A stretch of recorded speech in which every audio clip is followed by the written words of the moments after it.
Noong 1917, winasak ng Rebolusyong Ruso ang dinastiyang Romanov. Noong Hulyo 1918, pinatay si Tsar Nicolas II, pamilya niya, at marami pang iba sa Red Terror. Isang kapatid niyang babae, si Grand Duquesa Olga Alexandrovna, lang ang nakaligtas. Nakaligtas siya sa pagbagsak ng imperyo, pagpatay sa pamilya, at tumakas sa iba't ibang kontinente bago namatay sa Canada bilang huling anak ng Tsar. Paano siya nakatakas kung halos walang nakaligtas? Tara, alamin natin. Si Grand Duquesa Olga Alexandrovna Romanov ay ipinanganak noong Hunyo 13, 1882 sa Peterhof Palace, St. Petersburg, Russia. Ang kanyang ama, si Tsar Alexander III ng Russia, ang naging pinuno ng Imperyong Ruso noong nakaraang taon matapos mapatay ang kanyang amang si Alexander II. Si Prinsesa Dagmar ng Denmark, ina ni Olga, ay mula sa bagong pamilyang maharlika ng Denmark na namuno simula 1863 nang ang kanyang ama ay naging Hari Christian Siyam ng Denmark. Mahalaga, kabilang sa mga anak ni Christian Siyam, sina Alexandra, na pinakasalan si Hari Edward V ng Britanya at si George Isa Hari ng mga Helines. Dahil dito, si Olga ay kamag-anak ng mga maharlikang pamilya sa buong Europa, isang bagay na makakaapekto sa kanyang buhay sa hinaharap. Siya ang bunso sa 6 na anak ng kanyang mga magulang. Ang panganay ay si Nicolas, na magiging Tsar balang araw. Si Alexander, pangalawang anak na lalaki, ay namatay noong sanggol pa.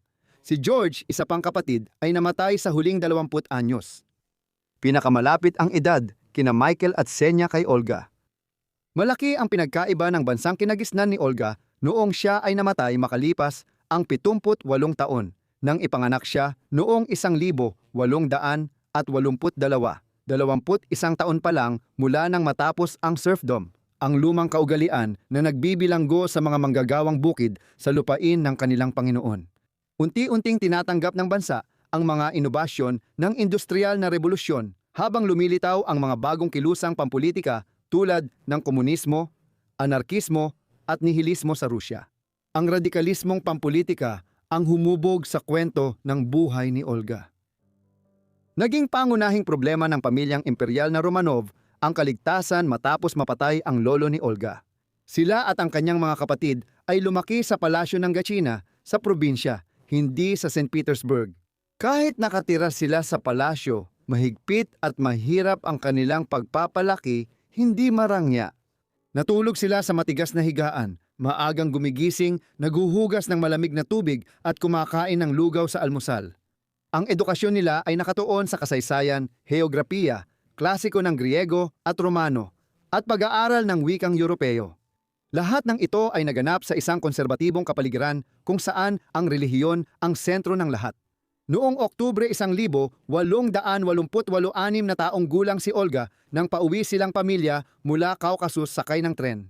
Kumakain ng tanghalian ang pamilyang imperial sa dining car nang bigla silang natapon sa upuan. Mabilis lumapit ang tren sa maliit na bayan at nadiskaril. Sa kasamaang palad, 21 katao ang namatay sa insidente. Ngunit hindi kabilang dito ang mga Romanov. Ikinuwento ng nakaligtas na nagawang makalabas ng Tsar mula sa nayuping bubong at gamit ang lakas, hinawakan ito pataas para makalabas ang iba. Si Emperatrice Marie mismo ang nagpunit ng damit para gawing benda sa mga sugatan sa kaguluhan. Kumalat ang tsismis na hindi aksidente ang banggaan, kahit napatunayang aksidente ito sa opisyal na investigasyon noon. Noong 1874 namatay ang ama ni Olga sa edad na 49 dahil sa sakit sa bato.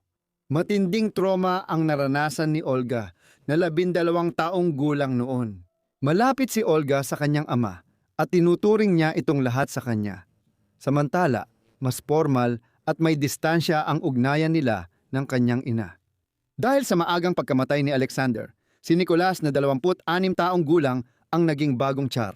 Ito rin ang nagtulak sa bagong henerasyon ng imperial na pamilya sa buhay pampulitika at korte. Matapos ang matagal na pagkakahiwalay sa Gatchina, nahirapan si Olga sa formal niyang pagpasok sa lipunang Ruso noong huling bahagi ng 1900. Mabilis siyang niligawan ni Duke Peter Alexandrovich ng pamilyang Oldenburg, na kamag-anak niya sa magkabilang panig ng magulang. Siya ay kilala sa pagmamahal sa panitikan, pagsusugal at marahil sa mga lalaki. Noong 1900 at isa nagpropose siya kay Olga na ikinagulat ng lipunang Ruso. Lagpas 30 na siya, hindi siya interesado sa babae o pag-aasawa kaya iniisip ng iba na siya ay bakla. Nagpakasal sila kalaunan sa taon ding iyon. Si Olga ay 19 na taong gulang lamang habang si Peter ay 33. Gayunpaman, pinaniniwalaang nanatiling hindi na isakatuparan ang kanilang kasal. Malaki ang posibilidad na pumasok si Peter sa kasal para humingi ng pera sa imperial na pamilya ng Russia at mabayaran ang kanyang utang sa sugal. Nakatira sila sa palasyo sa St. Petersburg na may 200 kwarto at magkahiwalay ng silid tulugan sina Olga at Peter sa magkaibang dulo. Maalalahanin siya kay Olga pero gusto ni Olga ng pagmamahal, normal na kasal at mga anak. Kahit mabait siya, nauwi pa rin sa matinding lungkot si Olga sa kanilang pagsasama. Dahil sa depresyon at pagkalagas ng buhok, napilitan siyang magsuot ng pelukas sandali. Noong 1903 humiling siya ng diborsyo pero tumanggi si Nikolai. Hindi naman puro lungkot ang lahat. Namuhay ang Grand Duquesa, malapit kina Nikolai at kanyang pamilya, kaya lalo silang naging malapit. Labis niyang mahal ang mga pamangkin, madalas silang isama sa marangyang pagtitipon sa St. Petersburg, lalo na ang bunsong si Anastasia na paborito niyang inaanak. Nagpatuloy ang kasal ni na Olga at Peter hanggang 1916 nang muli siyang humiling ng diborsyo. Ilang taon bago ito, nagsimula na ang relasyon niya kay Nikolai Kulukovsky, isang opisyal militar ng Russia mula sa mayamang pamilya.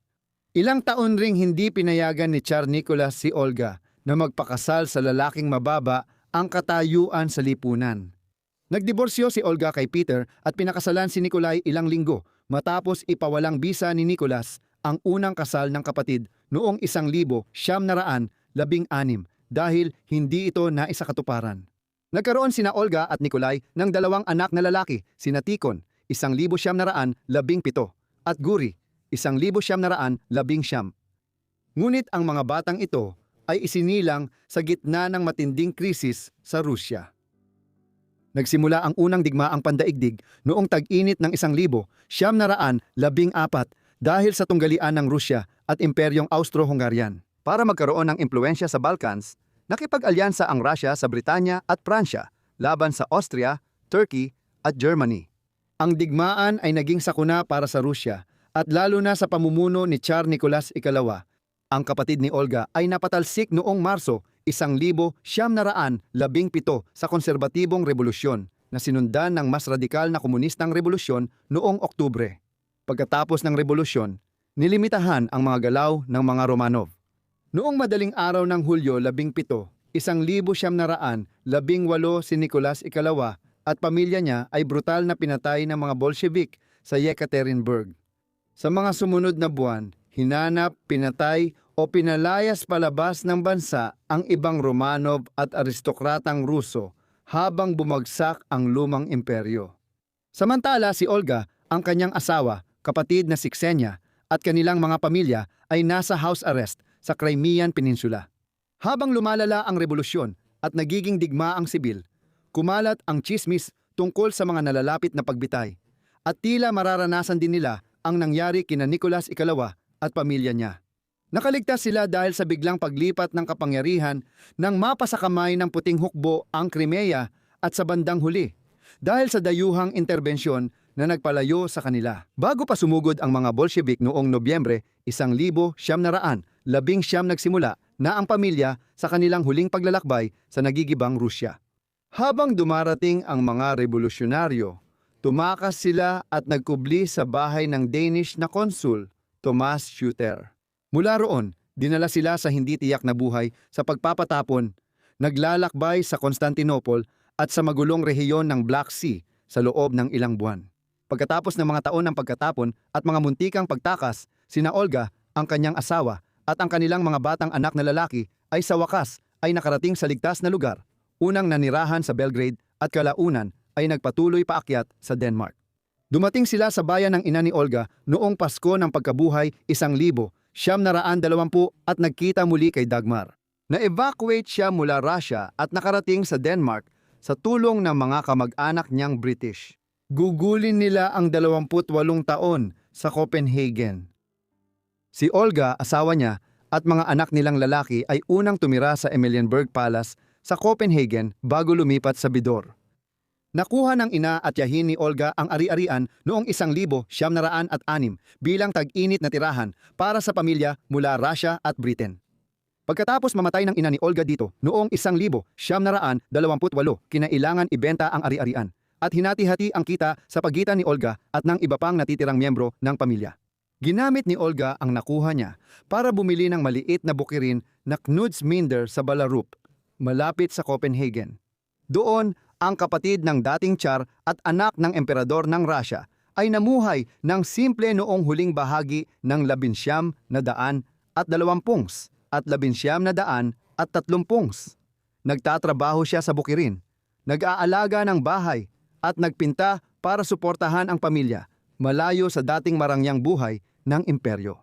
Nagpatuloy din siya ng maraming miyembro ng komunidad ng mga Rusong tumakas sa ibang bansa tulad ng Denmark, Pransya at Britanya. Habang natatapos ang digmaang sibil sa Russia na nauwi sa tagumpay ng mga komunista noong unang bahagi ng 1920, pinanatili rin ng pamilya ang ugnayan sa mga maharlika ng Europa. Kahit na bumaba na ang pampulitikang halaga ng mga dating miyembro ng pamilyang maharlika ng Russia sa buong kontinente. At unti-unting nawala ang pag-asa na mapapatalsik ang Unyong Sobyet.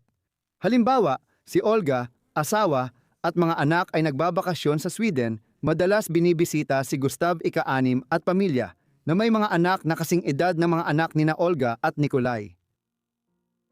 Noong 1920, nasangkot si Olga sa unang bahagi ng alamat tungkol sa kanya, mga pamangkin na namatay na. Pinatay ng mga revolusyonaryo sina Nikolai, ang kanyang asawa at mga anak noong tag-init ng 1918 sa gitna ng digmaang sibil sa Russia. Ngunit noong dekada 1970 inilabas ng rehimeng Sobyet ang detalye kung saan natagpuan ang mga labi.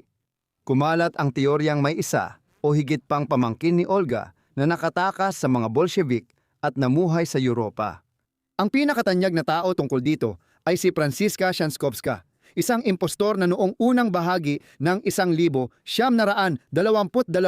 ay nagsimulang magpanggap na siya ang bunsong anak na babae ni Nicholas. Narinig na ni Anastasia Olga ang tungkol kay Shankovska at noong 1925 ay naglakbay siya patungong Berlin upang makipagkita sa kanya sa isang bahay pagamutan. Hindi talaga naniwala ang Grand Duchess na ang dalagang late 20s noon ay kanyang pamangkin. Halimbawa, napansin niyang nagsasalita ng Aleman ang babae na hindi ginagawa ni Anastasia noon. Bagaman tila di siya marunong mag-Ruso o Ingles, katutubong wika ni Anastasia ang Ruso at marunong din siya mag-Ingles noong bata pa siya. Napansin niya na kahit halos isang dekada na silang hindi nagkita ni Anastasia, hindi pa rin niya maipaliwanag kung gaano na ito nagbago. Hindi sinabi ni Olga na peke ang babae, kundi naniwala siyang may problema ito sa pag-iisip. Totoong nagkasakit si Shankovska at matagal siyang nanirahan sa mga asylum. Kalaunan naging Anna Anderson siya sa Estados Unidos. Bagamat namuhay ng payapa sina Olga at ang asawa niya sa Denmark, muling nilugmok ang Europa sa digmaan matapos ang Rebolusyong Ruso noong 1939. Nasakop ng Nazi ang Denmark at Norway matapos ang mabilis na operasyong militar noong Abril 1940. Malaking pagsubok ang dinanas ng pamilya ni Olga nang maging bilanggo ng digmaan ang kanyang mga anak na sina Tikon at Guri, na parehong sundalo noon sa hukbong sandatahan ng Denmark. Noong Mayo 1945 habang patapos na ang digmaan, ang mga kanluraning alyado at Sobyet ay nagpalawak ng teritoryo sa gitnang Europa. Kasama rito ang pananakop ng mga Ruso sa isla ng Bornholm ng Denmark na matatagpuan sa timog ng Sweden sa Dagat Baltiko. Dahil sa mga ganitong pangyayari, nabahala si Olga na baka balang araw ay mapasama ang Denmark sa kampo ng mga Sobyet sa nag-uumpisang Cold War at na baka malagay sa panganib siya at ang kanyang pamilya. Makatuwiran ang kanyang pag-aalala, lalo na habang si Joseph Stalin ang namumuno sa Unyong Sobyet. Noong tag-init, 1948 umalis ang pamilya sa Denmark at nagpunta sa Britanya, kung saan tumuloy sila sa Hampton Court kasama ang pinsan ni Olga na si Haring George VI. Makalipas ang ilang linggo, naglayag sila pakanluran papuntang Canada, kung saan ginugol ni Olga ang natitirang buhay niya. Pagdating sa Canada noong 1948, tumira muna sa Toronto sina Olga, ang kanyang pamilya, mga asawa ni Tikon at Guri, at 2 anak ni Guri. Sinubukan nilang gayahin ang buhay sa kanayunan ng Denmark at bumili ng sakahan malapit sa Camperville, Ontario. Ngunit hindi naging maganda ang resulta. Nagdesisyon sina Tikon at Guri na magsimula ng sariling buhay kasama ang pamilya. Kaya't naiwan sina Olga at Nikolai na pamahalaan ang sakahan habang papalapit sa kanilang 70-s. Ang kakulangan ng manggagawa pagkatapos ng digmaan ay nagdulot ng hirap sa paghahanap ng mga trabahador at sa huli, ipinagbili nila ang sakahan at bumalik sa Toronto. Noong 1952 sa edad na 70, binisita si Olga ng mga kamag-anak at taga-suporta ng dinastiyang Romanov sa kanyang tahanan. Inimbitahan siyang dumalo nang bumisita sa Canada ang pinsan niyang si Reyna Elizabeth II ng United Kingdom noong 1959 bilang pinununo ng British Commonwealth. Pumanaw ang pangalawang asawa ni Olga noong Agosto 1958 matapos ang mahabang karamdaman na halos hindi na siya makagalaw. Matapos ang 2 taon at lumalalang kalusugan, lumipat si Olga at mga kaibigan sa maliit na apartment sa Silangang Toronto. Pumanaw siya noong Nobyembre 24, 1960 sa edad na 78 matapos mahulog sa koma. Ilang araw bago iyon, kahit na libu-libong kilometro ang layo niya mula sa kanyang tinubuang bayan, ang libing ni Olga noong ika-30 ng Nobyembre ay dinagsa ng mga nagluluksa. Inilibing siya katabi ng asawa sa York Cemetery, Toronto. Alagad ng sining hanggang huli, patuloy siyang nagpinta sa papel, canvas at ceramic at lumikha ng mahigit 2,000 obra sa buhay niya. Dahil dito at sa isang kapansin-pansing matipid na pamumuhay, ang dating Grand Duquesa ay nag-iwan ng ari-arian na mahigit 200,000 Canadian dollars na katumbas ng humigit kumulang 2 milyong United States dollars sa kasalukuyan. Namatay ang kanyang kapatid na si Ksenia sa Inglaterra 7 buwan bago siya, kaya noong Nobyembre, pumanaw na rin ang huling anak ng Rusong Tsar. Kaya, si Olga ay kinilalang huling Grand Duquesa ng Imperial na Rusya hanggang sa kanyang kamatayan at pagkatapos nito. Ito na ang katapusan ng isang panahon dahil ang huling nag-uugnay sa makabagong mundo at sa lumang imperyo ng Rusya noong ika-19 na siglo ay pumanaw na. Salamat sa panunood ng video tungkol kay Grand Duquesa Olga. Sana nagustuhan ninyo ito. At kung gusto nyo pa ng mas marami pang video tungkol sa maharlikang Ruso, ipaalam nyo lang sa akin sa mga komento sa ibaba. Sana ay nakasubscribe na kayo at naka-on ang notifications para agad nyo makita ang aking mga video. Hanggang dito muna ako. Magkita tayo sa susunod na Forgotten Lives. Salamat!